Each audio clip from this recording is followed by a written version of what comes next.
Yo, what up? How's it going? And welcome back for another video. Today, we're going to talk about late game comp construction. Now, this is honestly a pretty simple concept, but something that gates a lot of players in lower ELOs or intermediate ELOs to really try to break into something like Diamond or Master or Grandmaster. This really gates a lot of people is their late game comp construction. I get a lot of messages on Twitch and a lot of messages on YouTube of people showing me their comps and stuff like that. And usually they just have the same issue is they don't really know how to close out games. So that's what we're gonna talk about today. Very quick, very short guide. So let's get into it. Here we are at the Mobalytics Team Builder, not sponsored. Here we are, and I'm just going to lay down a scenario and I'm gonna ask you guys some questions on what you think you should be playing. So this is a scenario that we're in. We're playing Sivir carry, okay? We're playing Sivir carry. We have Alistair and we have Galio, both of these guys upgraded. So they are going to be our frontline. We are committed to Colossus frontline. And the Socialite Hex is on our Sivir. The last condition we have is we do have a healing augment. So we don't necessarily need 3 Socialite to get healing. So those are all the scenarios. We're level 8 as well. We can add 1 unit to our build. We can add 1 unit, or we could drop something. The only units we're not allowed to drop is Galio, Alistair, and Sivir. So looking at our synergies, what do you think we should add? So we have 3 Strikers, we have 3 Hextech, we have 2 Socialite. We also have one out of 2 Bodyguards. So should we add a Hextech? Should we add a Striker? Should we add a Bodyguard? Or should we add something else? Think about it for a second. Most players, most beginner players, not most players, but most beginner players will look at their synergies right here and will think that they need to maximize this. So let's act like we are trying to maximize this. Maybe we want to play 4 Striker. And sometimes, guys, you know, play around your augments, play around the scenarios. Occasionally, maybe it is 4 Striker. So let's just do that. This is what we added. This is what we got. This is what our comp looks like. We added a Striker. Now we have 4 Striker. Now we have extra 35 AD. Very cool. This is what we added. That's one scenario. Okay. We could add a Hextech. We added a Hextech. Now we have 4 Hextech. We get extra shields, get a little bit extra on hit damage. There we go. That's the strength of our board. We could add a Braum. We get Bodyguard now. We could add Braum and we could drop this and we could play a Seraphine. So cool. We have 3 Socialite. We have 2 Bodyguard. Hey, that's a pretty decent board. Does this look stronger than the last 2 boards we made? Most of the time, this is stronger than the last 2 boards we made. Is we have big CC, very big CC. Sivir needs a lot of time to get her damage off. And we have another very, very, very powerful unit. And we probably just switch these around to have this over here for corner bait and to heal our Sivir. And we can put this somewhere else. Cool. This looks pretty strong, right? This is very good. Probably better than the other thing that we made. Doesn't necessarily mean it's always better than the 4 Striker, but just thinking about total unit value, this is better overall. Okay, what else could we do? The final answer and what I would always do, and this is what I would always do in this situation, is I would play Silco. I'd play Silco and I'd play Jace. That wasn't any of our options. We didn't actually use any of our synergies. We dropped our J4 and we played a Silco and a Jace. And what did that do for our team? It gave us Mastermind, it gave us Transformer. It didn't give us anything else. So we didn't actually play around our existing synergies. We instead just added good units. Who would have thought? We just added good units, high value units that have a very good fight interaction.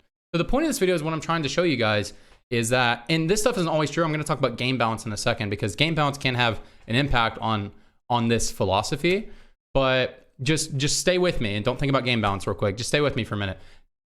We're talking about fight interaction.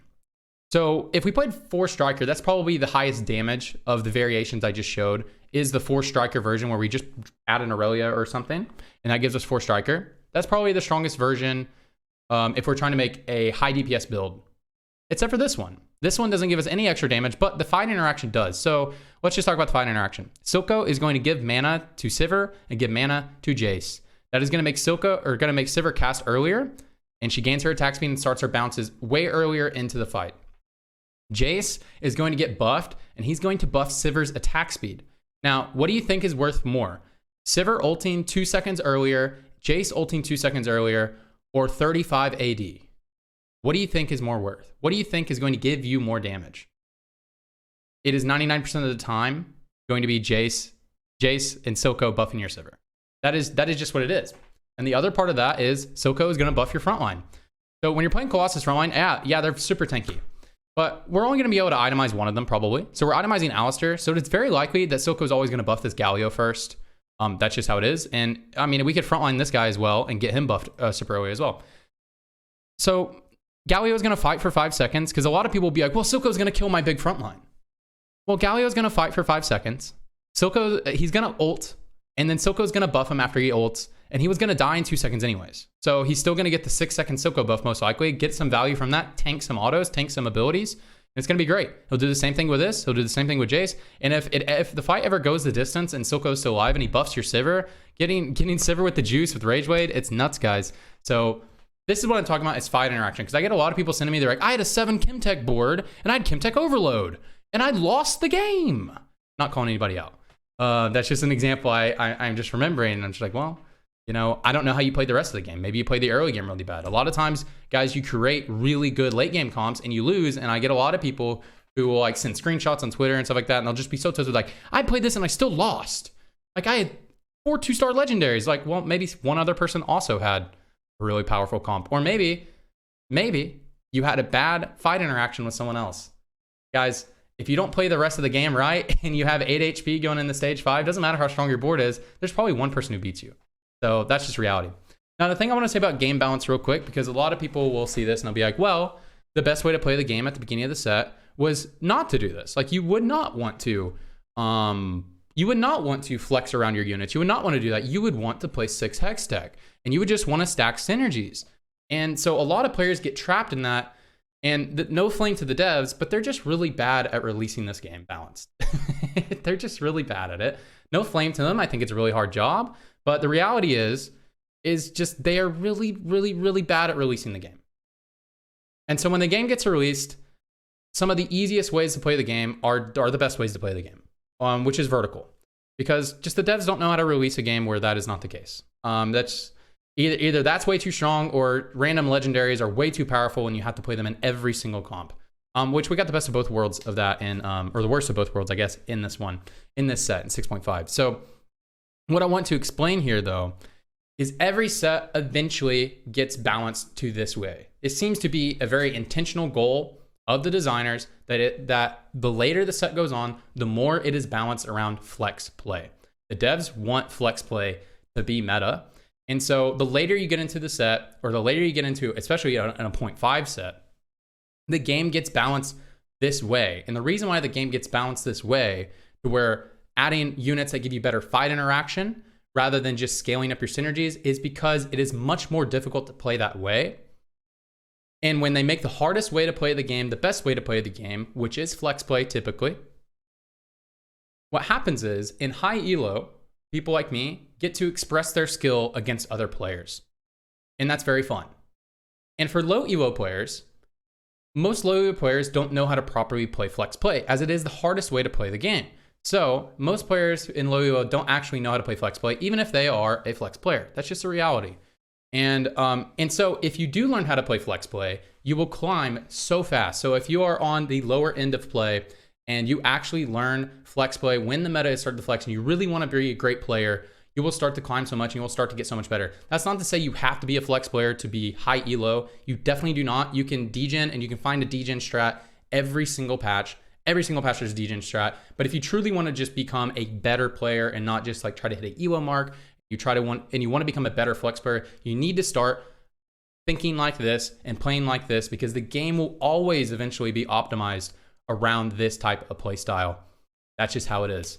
And the reason why, and I just explained it, but I didn't finish at the end. The reason why is because if the hardest way to play the game is the hardest way to play the game, in low elo, people can't play that way optimally. So you can still, if you're in lower elo guys, you can still keep playing 7 verticals without like crazy augments. You can keep playing degen rerolls every single game, no matter what. You can force whatever you want pretty much in low elo, as long as it's like within reason. But if you ever want to make the jump and really to start improve and learn this type of play style that the game does always inevitably get bounced around, and you want to just become better at that play style, then start taking chances and start thinking about what are better units that better optimize your comp, and not just looking at the sidebar over here for better stuff. All right, maybe this video got a little bit off the rail, but I wanted to make it as informative as possible. I think some really good stuff is in here.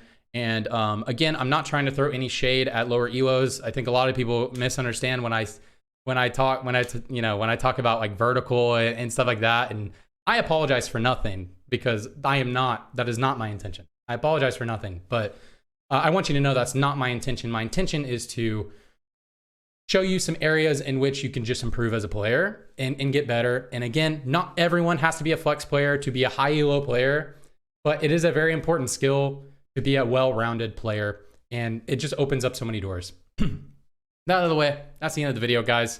Appreciate all of you. If you guys want more of me, you can follow me at twitch.tv/TradeGen TFT. I stream on weekdays. I stream about 3 to 4 days a week, 6 hours a day. Afternoons, US Central Time. That's when I stream. And I post pretty much every day on Twitter and TikTok. Handles the same. And yeah, if you guys like the video, please like the video. Helps me out a lot on YouTube. And I just hope you guys have a wonderful day, have a wonderful night, and wherever you are, I hope you're doing well. See you guys. Bye.